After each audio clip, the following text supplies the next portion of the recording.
prayers. Good morning to everyone. Good morning. Today we're going to travel back and we're going to look at the story of Joseph. And he's often been referred to as a bit player in the Bible, not really significant other than being the father of Jesus Christ, the earthly father of Jesus Christ. It's not really a lot known about his story, but that's why I like him. Because we have to come to an understanding that his role in this whole thing was a lot larger than a lot of us realize. How many baseball fans do we have in the house? Anybody? So you all know what a curveball is.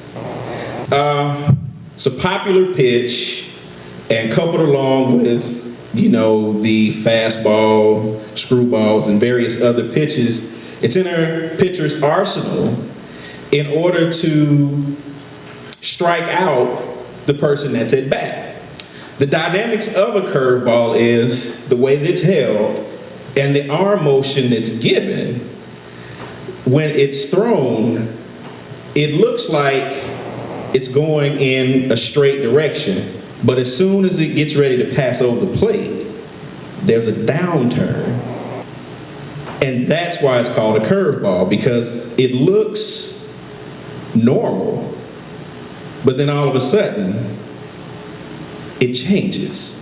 And in this instance, life mirrors that curveball, because so often we go through life doing our normal routines, going to work, raising the children, making our money, bringing them to church, doing everything that we know that's right to do, and then all of a sudden, something happens, and there's a downturn. Life has thrown us a curveball. And the thing is that a lot of times a curveball is something that's unpleasant or a surprise, something that's difficult for us to deal with.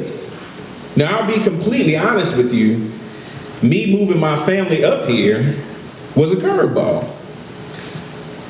My wife had a fantastic job where we were. I had a good job. I had a gravy schedule. I worked 7 days on, 7 days off. I had a week vacation every other week.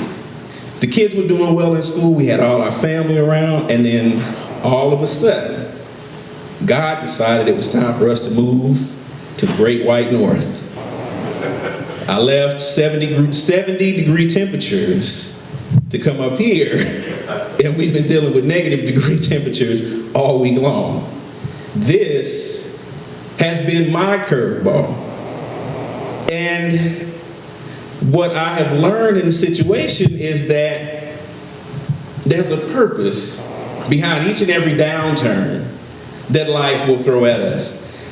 Joseph had to come to this understanding. You see, his normalcy was changed when he found out his wife was pregnant.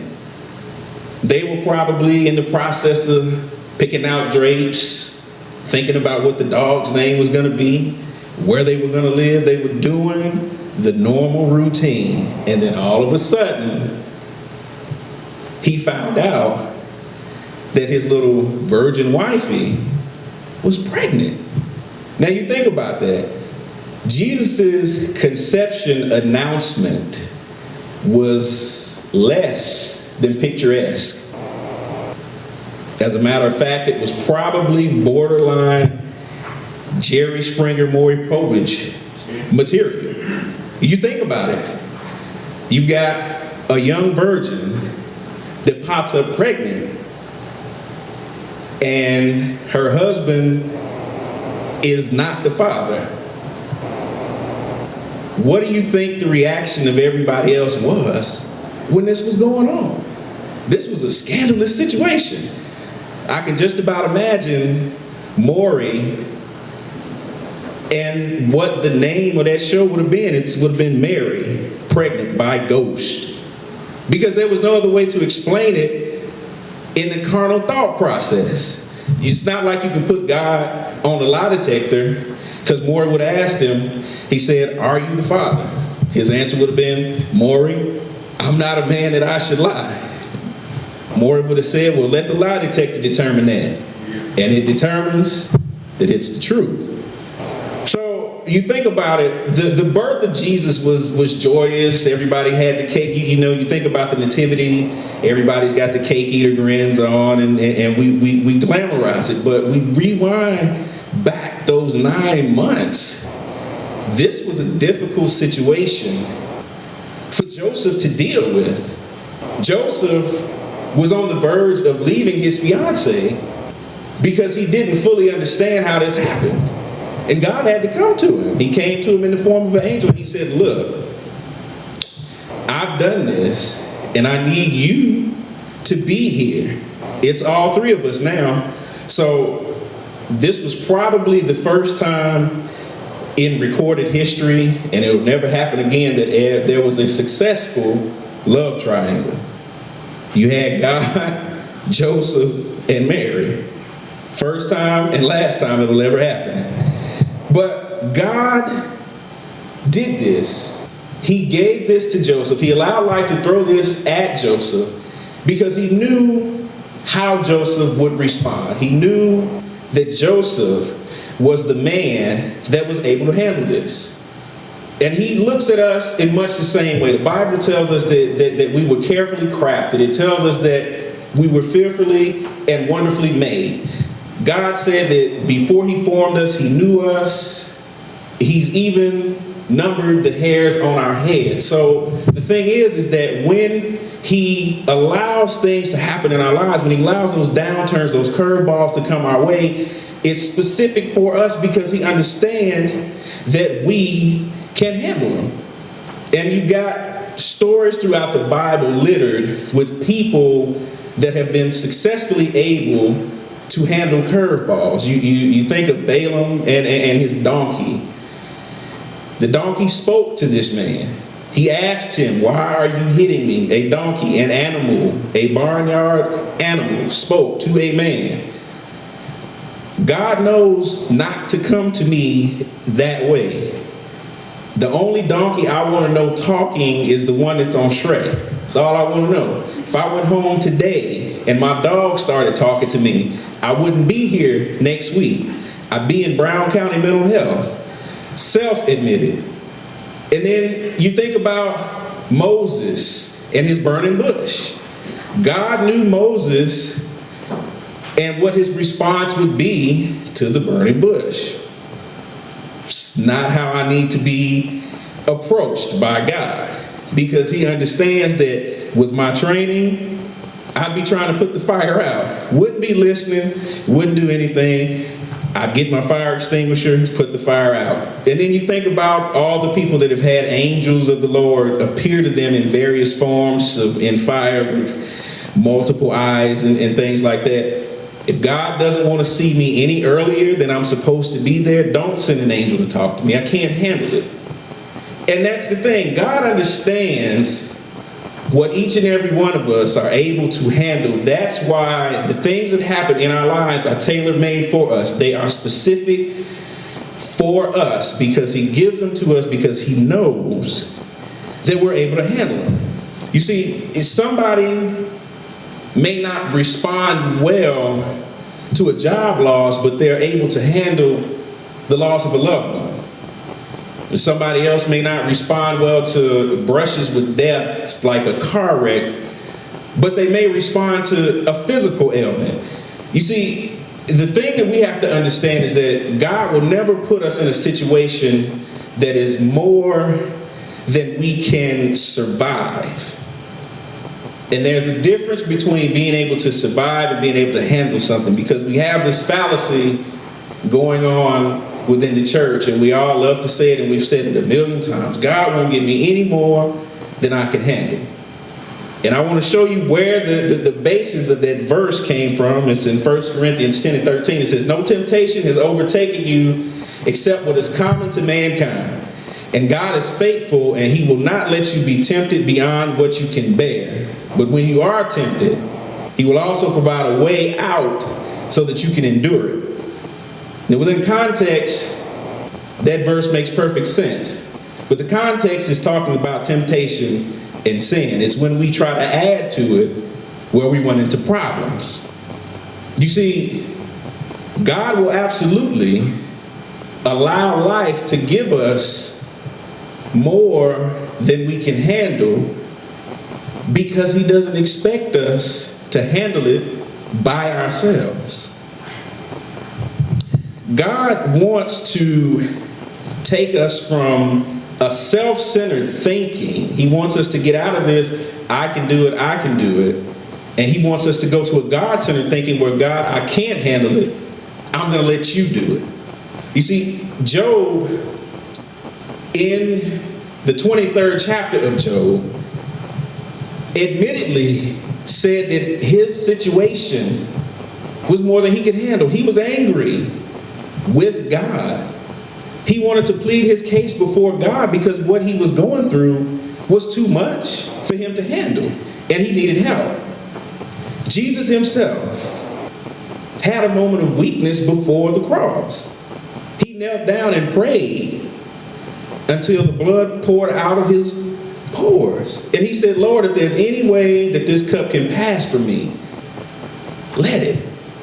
Jesus was admitting that that particular situation, he needed some strengthening. He needed some assistance. So God allows life to give us so much because he doesn't want us to handle it alone. He gives us problems that only he can fix because he wants to be the one to fix them.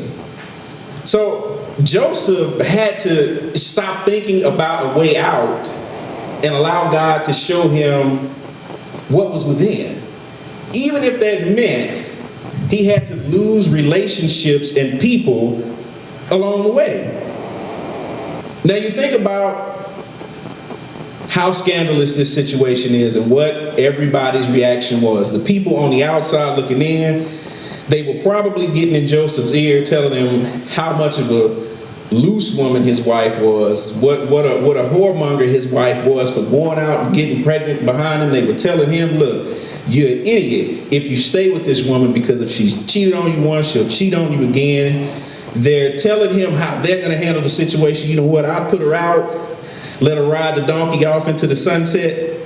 This is the luxury of people that are on the outside of a situation looking in, because they can fantasize about what they would do in that particular situation until they're actually put there.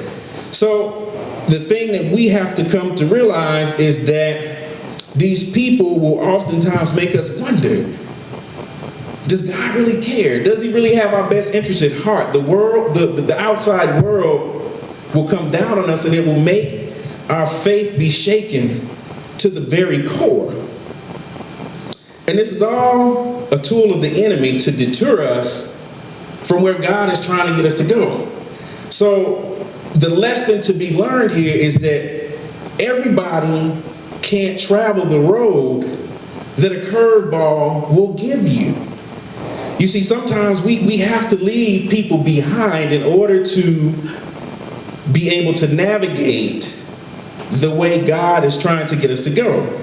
So you think about it like this: the work of God often requires great concentration without distraction, without interference. It's like a satellite.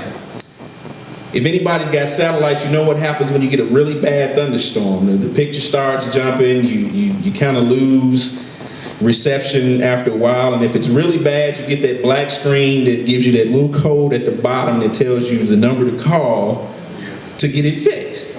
See, we have people in our lives that are acting like the thunderstorms do to a satellite. They're deterring us, they're keeping us from being able to receive what's necessary for us to receive, so we can travel the road that God is trying to get us to travel.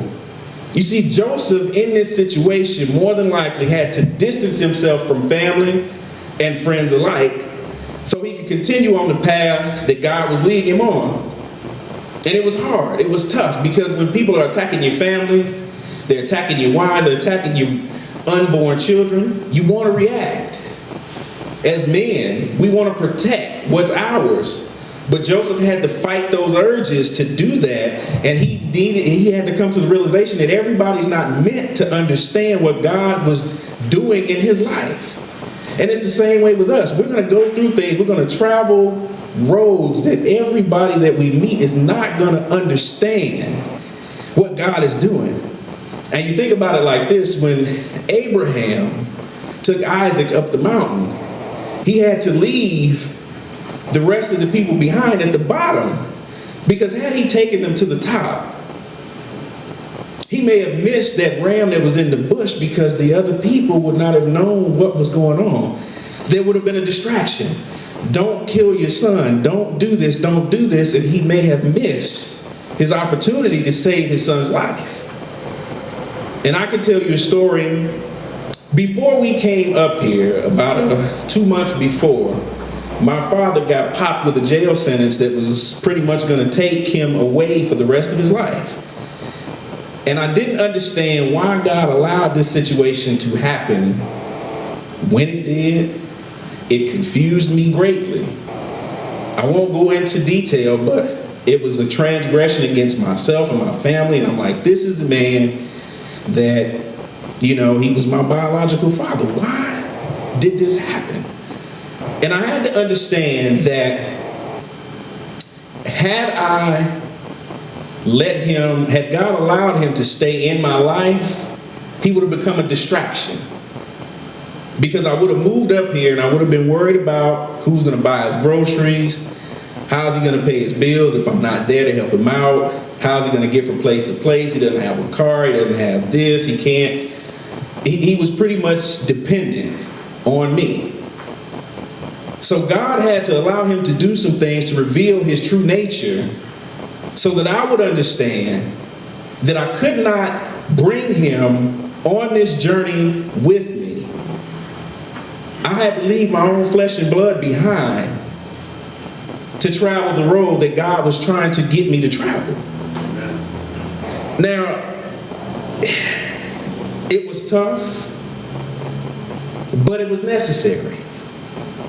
And God wanted to show me that had I brought him, he would not have survived my journey, because it was not made for him. Now, I don't know if anybody's played the game. It's an old computer game called Oregon Trail. Does anybody remember that game? You created characters, you put them in the wagon, and you try to get them out west so they could settle. Well, a lot of times what happens in the game is people die off as they go on the journey. One of the little things would come up and say, Sally has died of dysentery. That's what would happen. But the thing about it is that game parallels life so much. You think about how the people that were on in these little computer games, they were not made to travel that trip. The people that were meant to survived, and they got to the destination. And it's the same way. We have to understand that if we start trying to bring people along with us on a journey that God has specifically made for us, we're not only putting them in jeopardy, we're putting ourselves in jeopardy, because everybody cannot travel the road that God has specifically tailor-made for us. And Joseph had to understand this. He had to understand that, these people that are talking about my wife, they're talking about my family, I can't have them with me, because if he took them, he was risking himself. You think about MC Hammer. When he made all his money, the reason he went broke is because he tried to take everybody along the ride with him, and he ended up bankrupting himself. He almost didn't survive financially because he wanted to bring everybody along with him. It's the same way with us. We've got to understand that sometimes traveling for God, doing work for the Lord is lonely, but it's necessary. And that's the thing that Joseph had to come to the realization. Joseph could ill afford to include anybody else but himself and Mary in the journey. He had to insulate himself and his pregnant wife from everything in the outside world, because this was to be the greatest event in human history. You can't afford to mess it up. And sometimes God has to get us by ourselves. And he wants us just like that. So he can counsel us, bring us into focus, and give us strength so that we can complete the task at hand. Now, Jesus himself, when he became an adult and he was getting ready to go to the cross, he displayed the characteristics of his earthly father, the Son of God, displaying the characteristics of his earthly father. What do I mean? He did what nobody else could do. He traveled the road by himself when he was getting ready to go to the cross because nobody else could travel that road with him. He took the licks at the scourging post because nobody else could do that. He drug the cross up the hill because nobody else could have traveled that road with him. He hung there on that cross because nobody else could have done that. And he laid in that tomb for those 3 days because nobody else could have done that. And then the greatest part of the story is when he got up. He did it because nobody else could have done that. Jesus, acting just like his daddy. God and Joseph, all in one. The best characteristics of Joseph, the perseverance, the ability to understand that you have to take the road less traveled, and then all the characteristics of his heavenly Father, all wrapped into one. And the thing that we have to understand is that God has chosen each and every one of us because he's got something specific for us to do that nobody else can do. Now, people will tell you all the time, if you don't do it, God will find somebody else that will. And that's not true. God's plan will always come to fruition, but your part in it is specific for you. It's tailor-made for you. Your part in the story will be missed if you don't do it. So we have to understand that we've got a choice. We've got a choice just like Joseph had. Joseph stood there as a baseball player on the mound, eyeing the pitcher down, and he had the choice to make. He said, you know what? This ball is coming at me. What do I do? And Joseph made the choice. He said, you know what? I'm going to swing with everything I've got, and I'm going to knock this thing out of the park. And that's exactly what he did. And that's what we've all got to do. We've got to make that choice. When life throws us a curveball, it may put us in situations that we don't understand. It may put us in places that we've never been. I can attest to that. Being up here, I've been put in situations that I never thought that I would be put in my life. Relationship troubles, financial difficulties, I never thought I would have to deal with any of that because I was so well prepared for everything that came along. But then God decided that he was going to allow life to throw me a curveball. Why? Because he knew that I could handle it. So whatever any of you are going through in here today, it's not because God is punishing you. It's not because he's a mean kid with a magnifying glass just sitting there trying to burn your feelers off. God knows you intimately. And he knows that whatever life throws at you, you can handle it. Just like Joseph. Joseph weathered this storm of controversy, of scandal, of supposed infidelity. God allowed all this to happen because he knew that Joseph could handle it. And he wanted Joseph to be his surrogate for Jesus on earth. Everything that Jesus was to learn, Joseph was standing there for God, teaching him along the way. God wanted Joseph to be the father of Jesus Christ. God has got a plan for each and every one of you. There's something that he's trying to birth out of you. Don't fold under the pressure. Stand at that plate tall. Hold your bat right. And when that ball comes across home plate, knock it out of the park. Pastor Jay, that's all I've got.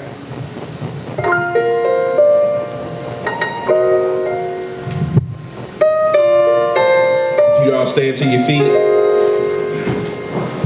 as we get ready to close, life may have thrown you a curveball. And you may feel like you don't know how to deal, or that you're not equipped to deal. But let me reassure you that God has fully equipped you for every situation that has come into your life. He has fully equipped you for everything that will ever come into your life. But you have to be willing to trust the road that He's getting ready to put you on. You have to be ready to trust Him to lead you and guide you in the direction that He wants you to go. God didn't give it to you to be mean. He gave it to you because He trusts you with it. He knows that you will be able to overcome that situation.